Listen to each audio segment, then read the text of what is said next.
प्रिय बच्चों, आज मैं आप लोगों को हिंदी व्याकरण पढ़ाने जा रहा हूँ। आप प्रथम वर्ग के बच्चों के लिए और द्वितीय वर्ग के बच्चों के लिए इसके पहले जो हम पढ़ाए थे वो सम्मिलित रूप में पढ़ाए थे, और आज जो हम पढ़ाने जा रहे हैं वह आपके व्याकरण के पुस्तक के आधार पर पढ़ाने जा रहे हैं। तो आप लोग ध्यान देकर उसको पढ़ेंगे, सुनेंगे और उसे सुनकर देखते हुए लिखने का भी अपने कॉपी में प्रयत्न करेंगे, ताकि प्रश्न उत्तर करते समय उससे आपको सहायता मिलेगी। आइए अब हम आप लोगों के किताब से प्रथम पाठ लेते हैं। आप प्रथम क्लास के बच्चों का प्रथम पाठ में भाषा के बारे में बताया गया है, जिसको अंग्रेजी में लैंग्वेज कहते हैं। विचारों और भावों को प्रकट करने के अनेक साधन हैं।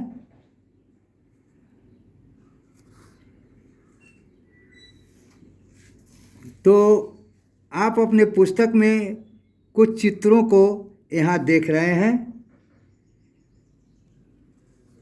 यहाँ 3 चित्र दिए गए हैं। ऊपर तीनों चित्रों में लड़की ने राधिका को बुलाने की बात कही है, किंतु तरीका अलग है। पहले चित्र में वह अपनी बात बोलकर बता रही है और उसकी बात सुनकर ग्रहण की जा रही है।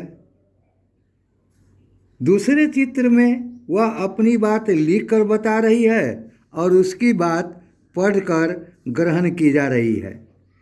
तीसरे चित्र में वह अपनी बात संकेत से बता रही है। तो सबसे पहले ये समझें कि अपने बात को समझने या समझाने के लिए भाषा की आवश्यकता होती है। अर्थात भाषा वह साधन है जिसके द्वारा हम अपने विचारों एवं मन के भावों को बोलकर या लिखकर प्रकट करते हैं और दूसरे के भावों को सुनकर अथवा पढ़कर समझते हैं। उसे ही हम भाषा कहते हैं। फिर आप समझिए, एक बार फिर इसको हम पढ़ते हैं। भाषा वह साधन है जिसके द्वारा हम अपने विचारों एवं मन के भावों को बोलकर या लिखकर प्रकट करते हैं और दूसरे के भावों को सुनकर अथवा पढ़कर ग्रहण करते हैं, समझते हैं। उसे ही हम भाषा कहते हैं। भाषा के 2 रूप हैं, मौखिक भाषा और लिखित भाषा। संकेत या इशारों को भाषा नहीं माना जाता है, इसलिए यहाँ 2 चीज़ के बारे में बताया गया है, मौखिक भाषा के बारे में और लिखित भाषा के बारे में। तो पहले मौखिक भाषा के बारे में पढ़ते हैं, जिसको अंग्रेजी में ओरल लैंग्वेज कहते हैं। भाषा का वह रूप जिसके द्वारा हम बोलकर अपनी बातें दूसरों तक पहुंचाते हैं और दूसरे उन्हें सुनकर समझते हैं, उसे ही मौखिक भाषा कहते हैं। जैसे कहीं कहीं भाषण होता है, कोई नेता आते हैं अपनी बात कहने के लिए, तो वहाँ पर वो बोलते हैं और हम लोग सुनते हैं। वहाँ वो जिस भाषा का प्रयोग करते हैं और हम जिस भाषा को समझ सकते हैं, उसके द्वारा ही वो बोलते हैं और हम ग्रहण करते हैं। तो भाषण का सुनना ये मौखिक भाषा है। कोई गीत गाता रहता है और हम लोग सुनते रहते हैं, ये भी एक मौखिक भाषा ही का ही रूप है। आपस में हम 2 साथी बातचीत करते हैं, आप लोग भी आपस में कभी कभी बातचीत करते रहते हैं, तो वहाँ न लिखा हुआ रहता है और न पढ़कर बातचीत करते रहते हैं। सिर्फ एक साथी बोलता रहता है और दूसरा साथी सुनता रहता है, या आप दोनों एक दूसरे से बोलते और सुनते रहते हैं। इसे ही मौखिक भाषा कहा जाता है। भाषा का दूसरा रूप है लिखित भाषा, रिटन लैंग्वेज। भाषा का वह रूप जिसके द्वारा हम लिखकर अपनी बातें दूसरों तक पहुंचाते हैं और दूसरे उसे पढ़कर समझते हैं, लिखित भाषा कहलाता है।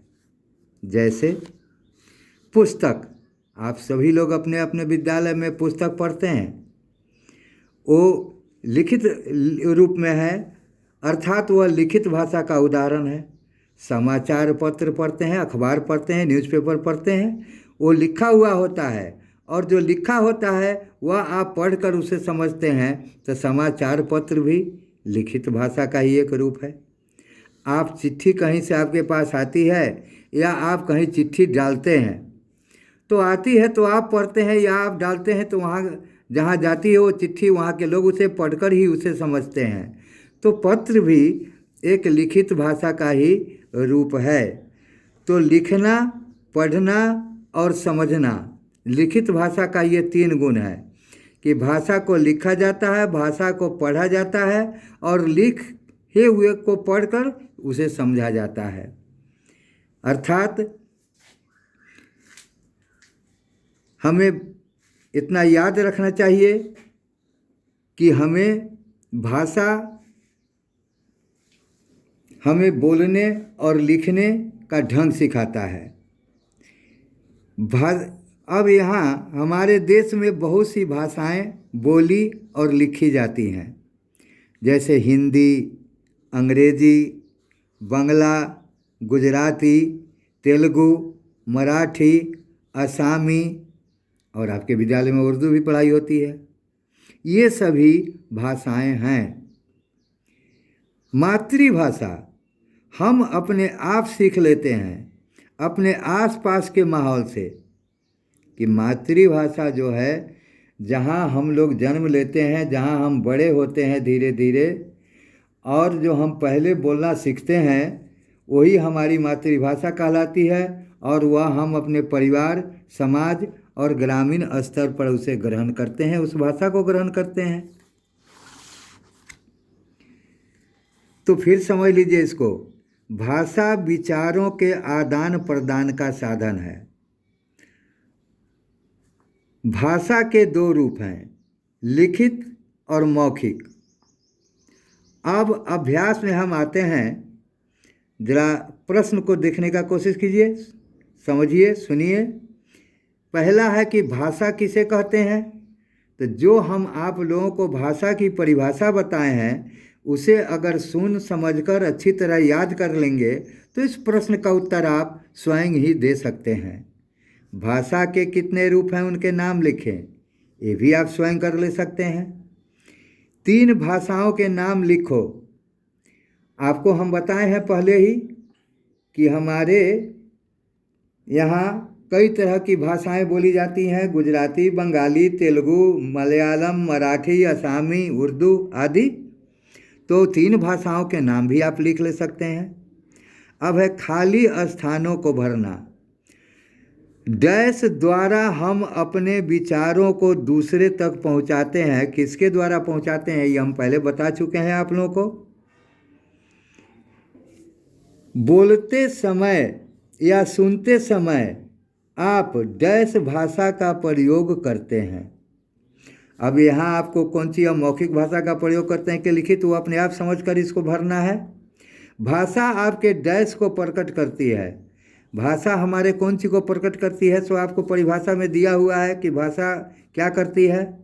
जब हम लिखकर अपने विचारों को प्रकट करते हैं तो उसे डैश भाषा कहते हैं। अब भाषा के दोनों रूपों में से कौन सा भाषा कहते हैं लिख करके जब हम विचारों को प्रकट करते हैं, तो ये आप कर ले सकते हैं। अब है सही कथनों के आगे 9 का चिन्ह लगाएं तथा गलत के आगे क्रॉस का चिन्ह लगाएं। भाषा के 2 रूप हैं, अगर सही है तो फिर 9 का चिन्ह लगाएंगे, अगर गलत है तो फिर क्रॉस का चिन्ह लगाएंगे। लिखित भाषा बोलकर प्रकट की जाती है, सही की गलत। तेलुगु एक भाषा है, सही की गलत। विचारों का आदान प्रदान ही भाषा कहलाती है, सही की गलत। इन तरह से ये आपका अभ्यास है। यहाँ भी च में भी वही है कि सही विकल्प पर 9 का चिन्ह लगाओ। भाषा के डैश रूप होते हैं 2, 3, 4। इन तीनों विकल्पों में से कौन सा सही है उसके आगे 9 का चिन्ह लगाना है। जो भाषा लिखकर प्रकट की जाती है उसे क्या कहते हैं? लिखित भाषा, मौखिक भाषा, सांकेतिक भाषा। इन तीनों में से जो सही हो उनके आगे 9 का चिन्ह लगाना है। हम अपने भाषाओं का आदान प्रदान करते हैं। Okay sir. हम अपने विचारों का आदान प्रदान करते हैं। किसके द्वारा? भाषा के द्वारा, खेल के द्वारा, मनोरंजन के द्वारा। इनमें से जो सही हो उनके आगे सही का चिन्ह लगाना है।